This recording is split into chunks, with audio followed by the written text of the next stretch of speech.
پھر ہمیں حسد پیدا ہوتا ہے کسی کے پاس مال ہو.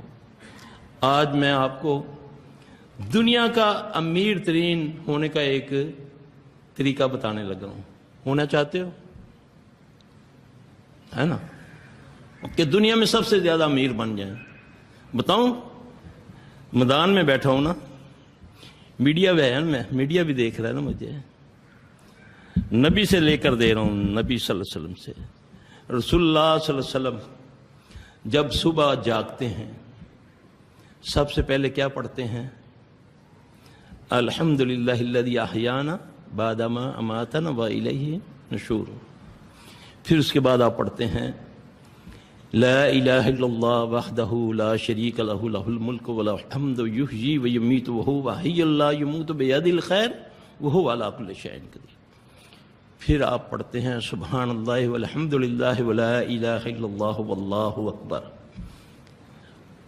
پھر پڑھتے ہیں اعوذ باللہ السمیع العلیم من الشیطان الرجیم بسم اللہ الرحمن الرحیم ان فی خلق السماوات والارض واختلاف اللیل والنہار لآیات لأولی الالباب. سورہ آل عمران کا آخری رکوع پڑھتے پھر آپ بستر سے اٹھتے. اللہ کے نبی صلی اللہ علیہ وسلم نے فرمایا کہ جس نے سورہ آل عمران کا آخری رکوع پڑھ لیا وہ دنیا اور مافیا میں جو کچھ ہے اس سے اس کے پاس بہتر ہے.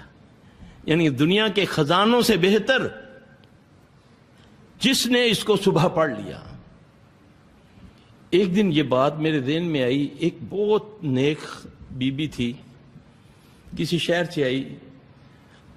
آپ یقین جانیں میرے اس دن دل میں یہ بات تھی کہ میں نا اس عورت کو نا بڑی زیادتی کرتا ہے یہ شیطان اس کے ساتھ. میں نے اس کو بولا بی بی تم نا صبح فجر کے وقت جب جاگو تو آل عمران کا رکوع لازمی پڑھا کرو. کچھ دنوں کے بعد وہ میرے پاس آئی تو وہ حاضر ہو کے پتہ کیا کہتا ہے؟ مجھے گالی دیتا ہے وہ جن.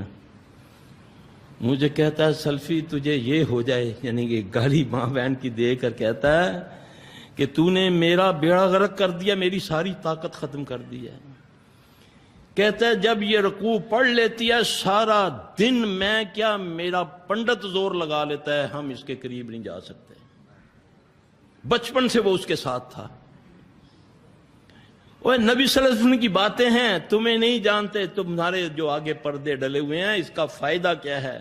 جو نبی نے فرما دیا نا کہ اس گھر سے خیر ختم نہیں ہوتی, جس کبھی خیر ختم نہیں ہوگی جس گھر میں ہاتھ دھو کر کھانا کھایا جائے اور کھانے کے بعد ہاتھ دھوئے جائیں تو مان جاؤ. ویسے خیریں طلب کرتے ہو, لوگوں کو جا جا کر دعائیں منگواتے ہیں, مولوی صاحب ساڑھے سے دعا کرو اللہ خیر کر دے. اس گھر سے خیر کبھی ختم نہیں ہوتی جہاں کھانا کھانے سے پہلے ہاتھ دھویا جائے اور کھانے سے کے بعد ہاتھ دھویا جائے. یہ محمد صلی اللہ علیہ وسلم پایا. اپنے برتنوں کو ڈھانپ لو, کھانے پینے چیزوں کو ڈھانپو. ہمارے سالوں سال الماریوں میں سجے ہوئے برتن, کوئی مہمان آ گیا بی بی نے دوپٹہ پکڑا پلو سے صاف کیا مہمان کے آگے, نہ دھویا نہیں, صاف ہے, الٹے رکھے ہوئے ایسی سالوں سال. بستر ہے, بستر آیا گئے چھٹی پہ گئے, یا جیسے پاکستان میں باہر سے لوگ آتے ہیں پھر ہمارے پاس آئیں گے جی بس پاکستان آیا ہوں, بستر پر لیٹا ہوں, صبح اٹھا ہوں تو کمر میں درد ہے, تو برداشت نہیں ہو رہا, ڈاکٹروں کو سمجھ نہیں آ رہی کہ یہ درد کیوں ہے. جب اس درد کو پوچھا کھوتیا کیوں ہونا ہے, مجھے سمجھ آتی ہے نا, میں دردوں سے باتیں کر لیتا ہوں نا. تو کہتا ہے اس پر میں بیڈ میں رہتا تھا, یہ آیا ہے, میں سویا ہوا تھا, یہ میرے اوپر آ کر لیٹا تو میں نے پھر اس کو درد پہنچا دیا. یعنی کہ آپ نے فرمایا بستروں کو جھاڑا کرو. فرمایا نا کہ جب بستر پر جایا کرو تو کیا کرا کرو, ہاتھ مار لیا کرو. یہ رسول اللہ صلی اللہ علیہ وسلم نے فرمایا. ہم آتے ہیں انگڑائی لی کر کے منہ کھولا, منہ سے بھی اندر کمر سے بھی اندر, بیماری لگ گئی. محمد صلی اللہ علیہ وسلم کے طریقے ہیں, یہ تمہیں بچانے کے لیے آئے ہیں, بچانے کے لیے رسول اللہ صلی اللہ علیہ وسلم آئے ہیں. آؤ فالو کرو اس کو, تمہاری ساری مصیبتیں دور ہو جائیں گی. امیر ہونا چاہتے ہو آل عمران کا آخری رکوع پڑھ لیا کرو صبح فجر کے وقت. پھر دیکھو اس کے فائدے کیا ہیں. جب آپ نے فرمایا کہ جو دنیا میں ہے دنیا میں جو اس کے اندر جو کچھ ہے اس سے بہتر ہے جس نے اس رکوع کو پڑھ لیا. وہ فائدے کیا ہیں کہ جنات شیاطین تمہاری یہ ہوا سے بھاگیں گے, تمہاری خوشبو سے بھاگیں گے. ویسے بھگا کے دکھاؤ نا.